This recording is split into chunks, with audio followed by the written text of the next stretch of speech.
Ketemu lagi dengan saya, Riza Afiat, di kuliah kita pengantar ekonomi makro, kuliah ketujuh mengenai tabungan, investasi, dan sistem keuangan.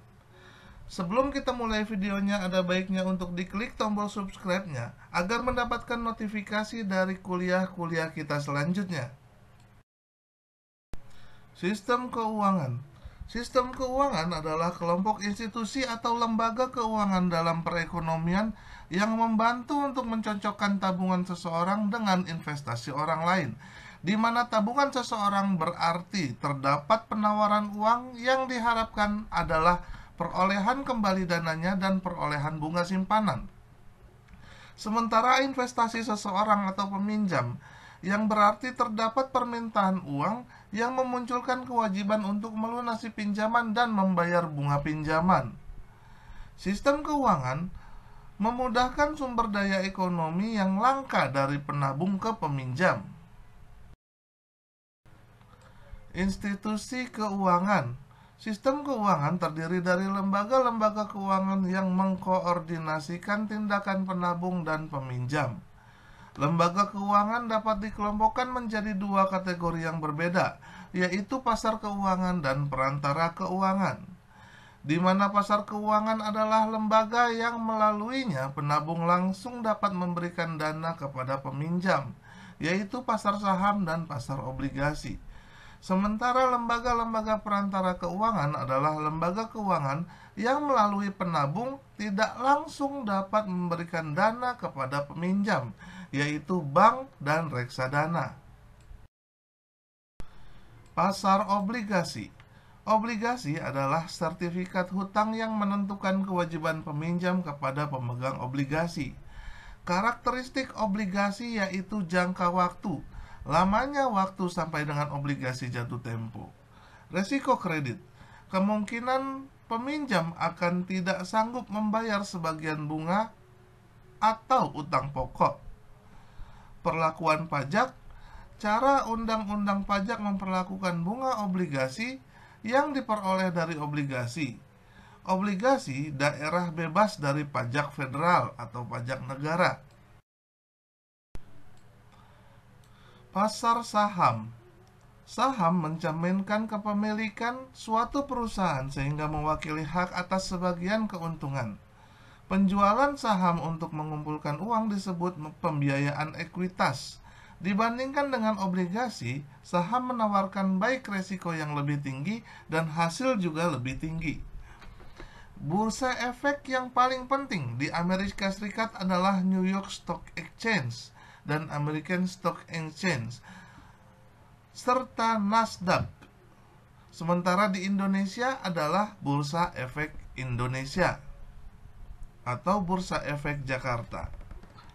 Tabel saham pada surat kabar memberikan informasi berikut, yaitu saham, volume dan banyaknya saham yang dijual, dividen atau keuntungan yang akan dibayarkan kepada pemegang saham, dan price earning ratio. Lembaga perantara keuangan.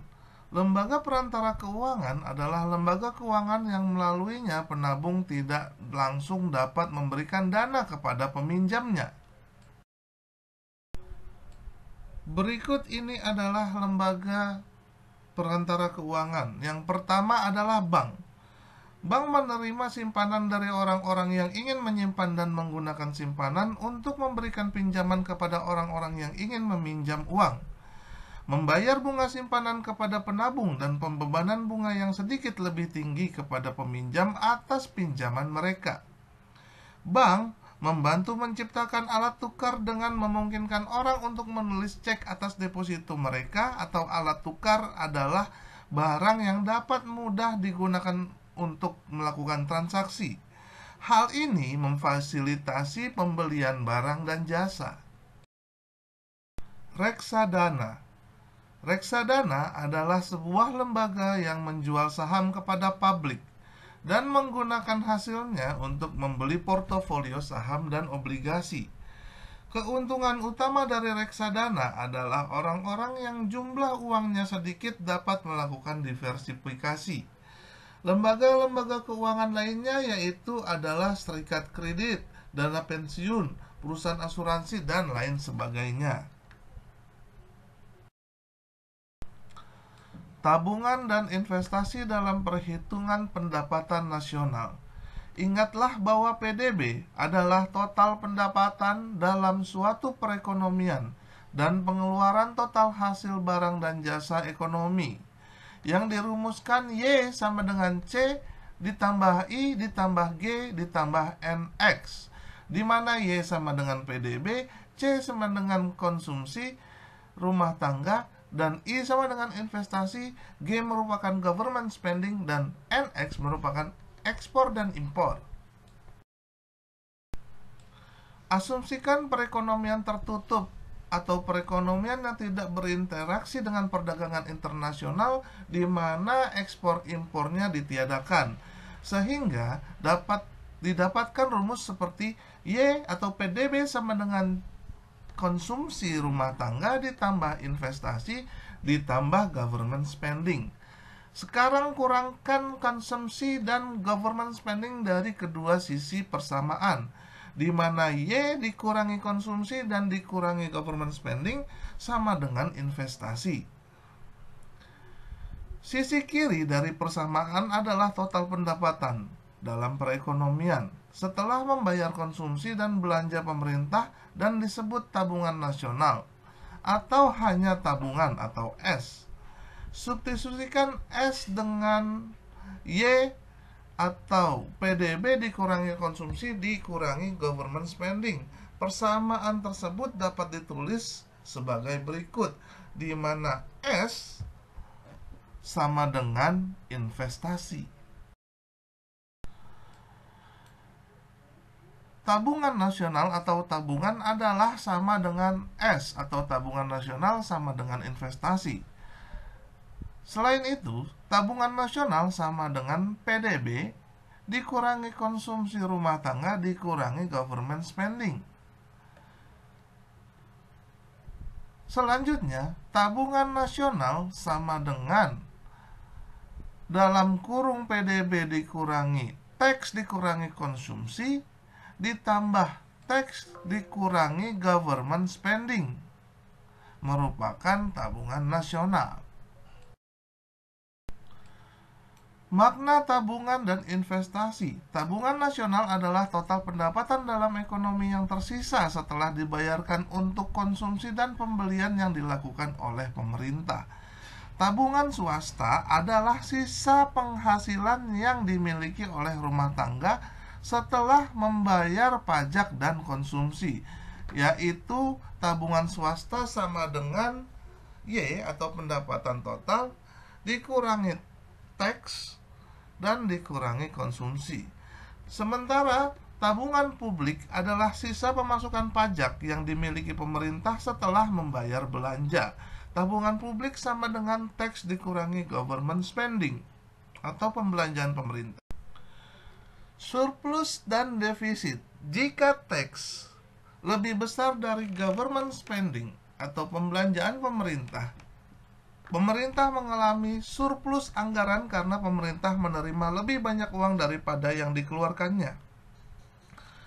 Surplus dari teks dikurangi government spending mencerminkan tabungan publik. Jika government spending lebih besar dari teks, pemerintah mengalami defisit anggaran karena pemerintah membelanjakan lebih banyak daripada uang yang diterimanya daripada pemasukan pajak. Untuk perekonomian secara keseluruhan, tabungan harus sama dengan investasi, yaitu S sama dengan I atau investasi. Pasar dana pinjaman. Pasar keuangan mengkoordinasikan tabungan perekonomian dan investasi di pasar untuk dana pinjaman. Pasar dana pinjaman adalah pasar tempat di mana orang-orang yang ingin menyimpan memasok dana, sedangkan orang-orang yang ingin meminjam uang untuk investasi meminta dana mereka. Dana pinjaman mengacu pada pendapatan semua orang yang telah memilih untuk menyimpan dan meminjamkan daripada menggunakan untuk konsumsi mereka sendiri. Permintaan dan penawaran untuk dana pinjaman. Penawaran dana pinjaman berasal dari orang-orang yang memiliki penghasilan tambahan yang ingin mereka simpan atau dipinjamkan. Permintaan terhadap dana pinjaman berasal dari rumah tangga dan perusahaan yang ingin meminjam untuk melakukan investasi. Tingkat bunga adalah harga dari pinjaman. Ini merupakan jumlah yang dibayar peminjam atas pinjaman dan jumlah yang diterima pemberi pinjaman pada tabungan mereka. Tingkat suku bunga di pasar untuk dana pinjaman adalah tingkat bunga real. Pasar keuangan bekerja seperti pasar lain dalam perekonomian. Keseimbangan penawaran dan permintaan terhadap dana pinjaman menentukan tingkat bunga real. Berikut ini adalah dana pinjaman atau permintaan dan penawaran untuk dana pinjaman, di mana terdapat kurva supply and kurva demand, dan titik equilibrium dilambangkan di 5% dalam suku bunga dan 1.200 dalam dana pinjaman. Permintaan dan penawaran untuk dana pinjaman. Kebijakan pemerintah mempengaruhi tabungan dan investasi. Yang pertama adalah pajak dan tabungan. Yang kedua pajak dan investasi. Yang ketiga adalah defisit anggaran pemerintah. Kebijakan pertama yaitu insentif tabungan. Pajak atas pendapatan bunga secara substansial mengurangi hasil masa depan dari tabungan saat ini dan sebagai akibatnya mengurangi insentif untuk menyimpan. Penurunan pajak meningkatkan investasi bagi rumah tangga untuk menghemat pada setiap tingkat bunga yang diberikan. Jika perubahan dalam hukum pajak mendorong penyimpanan yang lebih besar, hasilnya adalah suku bunga yang lebih rendah dan investasi yang lebih besar. Berikut ini adalah pergeseran dari kurva penawaran keuangan dari kebijakan pertama yaitu insentif tabungan. Kurva penawaran dana pinjaman bergeser ke kanan. Tingkat bunga equilibrium menurun dari 5 ke 4%. Dan kuantitas dana pinjaman yang diminta meningkat dari 1.200 menjadi 1.600. Kebijakan kedua yaitu insentif investasi. Sebuah kredit pajak investasi meningkatkan insentif untuk meminjam. Yang pertama, meningkatkan permintaan untuk dana pinjaman sehingga menggeser kurva permintaan ke kanan, menghasilkan tingkat bunga yang lebih tinggi dan kuantitas simpanan yang lebih besar. Jika perubahan dalam undang-undang pajak mendorong investasi yang lebih besar, hasilnya adalah suku bunga yang lebih tinggi dan tabungan yang lebih besar. Kebijakan ketiga, defisit dan surplus anggaran pemerintah. Ketika pemerintah mengeluarkan lebih banyak daripada menerima pendapatan pajak, maka pemerintah mengalami defisit anggaran. Akumulasi defisit anggaran masa lalu disebut utang pemerintah. Pinjaman pemerintah untuk membiayai defisit anggaran mengurangi penawaran dana pinjaman yang tersedia untuk membiayai investasi yang dilakukan oleh rumah tangga dan perusahaan. Jatuhnya investasi ini disebut pembatasan paksa atau crowding out. Pinjaman untuk membiayai defisit anggaran mendesak para peminjam pribadi yang berusaha untuk mendanai investasi mereka. Bila pemerintah menurunkan tabungan nasional menjalankan defisit anggaran, tingkat suku bunga meningkat dan investasi menurun. Berikut ini adalah gambaran dari kurva untuk defisit dan surplus anggaran pemerintah di kebijakan ketiga. Defisit anggaran menurunkan penawaran dana pinjaman, menggeser kurva penawaran ke kiri atau ke dalam, sehingga meningkatkan suku bunga equilibrium dari 5 ke 6%. Sedangkan menurunkan kuantitas dana pinjaman equilibrium di angka 800 dari 1.200.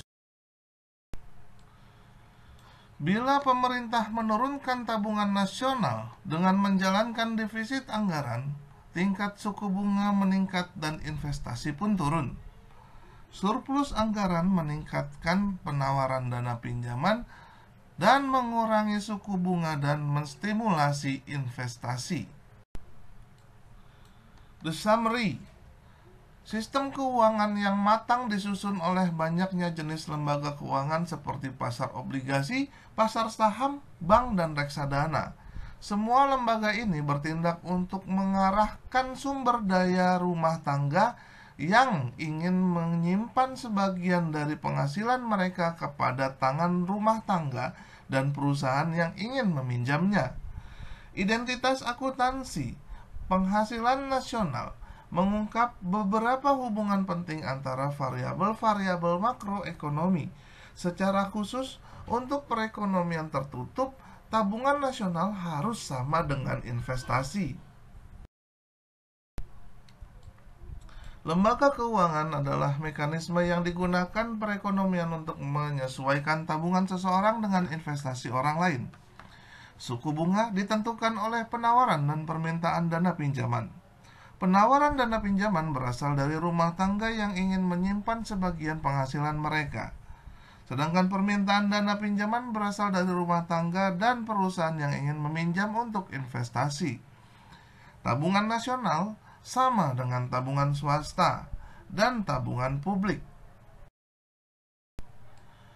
Defisit anggaran pemerintah mencerminkan tabungan publik yang negatif dan atau sehingga mengurangi tabungan nasional dan penawaran dana pinjaman. Ketika defisit anggaran pemerintah mendesak investasi, peristiwa ini mengurangi pertumbuhan produktivitas dan PDB atau pendapatan domestik bruto. Quotes for today. Jika kita tidak dapat menjadi matahari, cukuplah menjadi lentera yang dapat menerangi sekitar kita. Sekian kuliah kita pada hari ini. Terima kasih untuk semua yang sudah menonton dan semoga bermanfaat buat kita semua. Keep your spirit to learn more. Please like, share, and comment, dan jangan lupa untuk diklik tombol subscribe-nya agar mendapatkan notifikasi dari kuliah-kuliah kita selanjutnya.